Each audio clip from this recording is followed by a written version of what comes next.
My name is Connor Chulgen. I'm a third-year ag business major from Fresno, California. I'm Phil Gould, a fourth-year ag business major from Marietta, California. I'm Logan Gould, second-year ag business major from Marietta, California. I'm Mario Mattis. I'm a third-year ag business major from Tulare, California. Hi, I'm Justin Klein. I'm a third-year ag business major from Newman, California. I'm Brian Silva. I'm a fourth-year ag business major from Stockton, California. Hi, my name is Chris Taylor. I'm from Sacramento, California. I'm a third-year ag business major. I'm Patrick Oswald, third-year ag business major, and I'm from Danville, California.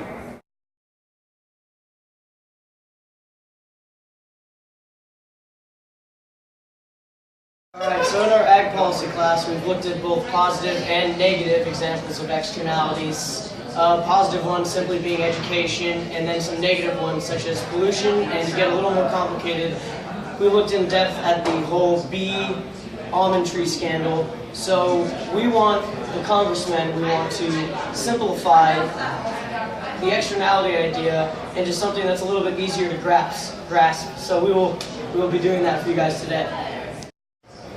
So the definition of an externality is a cost or benefit from a transaction that affects a third party who did not choose to incur that cost or benefit. Now Mario is going to tell you about an externality that we addressed here in our group. Okay, we will be discussing a positive externality. So the two transactions we will be discussing today are between Netflix and one roommate who is paying.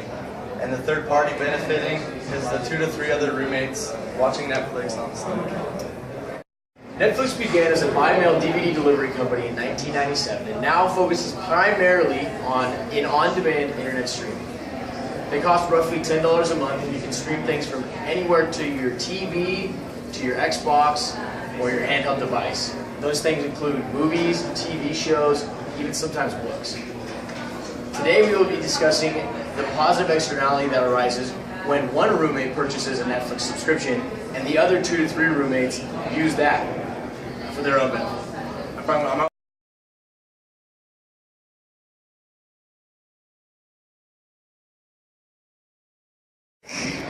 The graph you are looking at here is the normal market transaction that would take place between a single consumer and Netflix. Why is this important? Because this graph shows us the quantity that is supplied and the price that that quantity demands, due to where the marginal cost and the marginal benefit come together at a significant point. So you see, with the new externality here and our old quantity, the place where the quantity meets the marginal social benefit curve will be right here.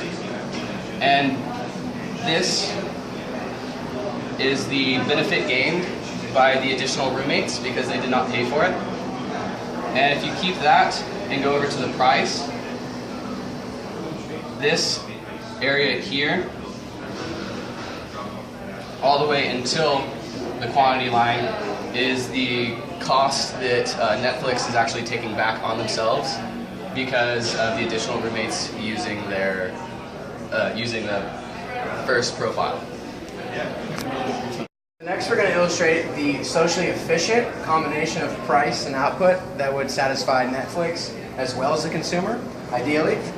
So here we're going to have our quantity that is socially efficient come up and intersect our marginal cost and our marginal social benefit, or the externality. And this will be our price, socially efficient. So this is going to break down into 3 components. So the total cost of our externality breaks down into 2 separate parts. We have our private cost right here, which is from our initial equilibrium price to our initial equilibrium quantity, and then our external benefit, which is the space between that first equilibrium and our marginal benefit equilibrium. These 2 cost components together encompass our total social cost.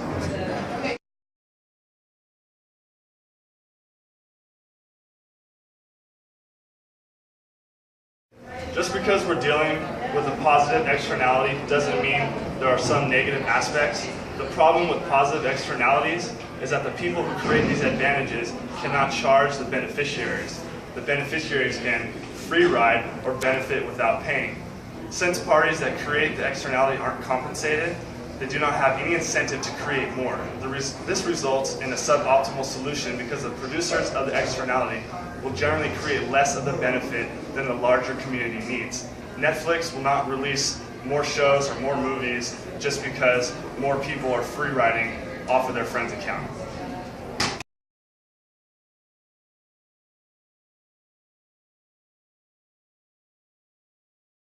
Good to look at things graphically based on simply principles, but now let's apply the Netflix externality to the graph.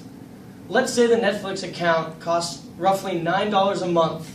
That equates to about $100 a year. This means that if you have a Netflix account and roommates who watch shows with you, they are actually benefiting at a value of $100 a month or $100 a year per roommate, per subscription, all free of charge. Now Mario is going to walk you through this using our externality of Netflix and the free benefits that are given. Alright, hello. So I drew the graph out here with numbers. So we have our first roommate who is purchasing Netflix here at this point as our private benefit for $9. And this is the quantity to society, which is our dead weight loss, where society thinks Netflix should be producing between here. So this is our dead weight loss. Our dead weight loss is our marginal external benefit, which is the $9, which the second roommate is benefiting from. So this means that it is inefficient at one roommate. So this means Netflix is underproducing.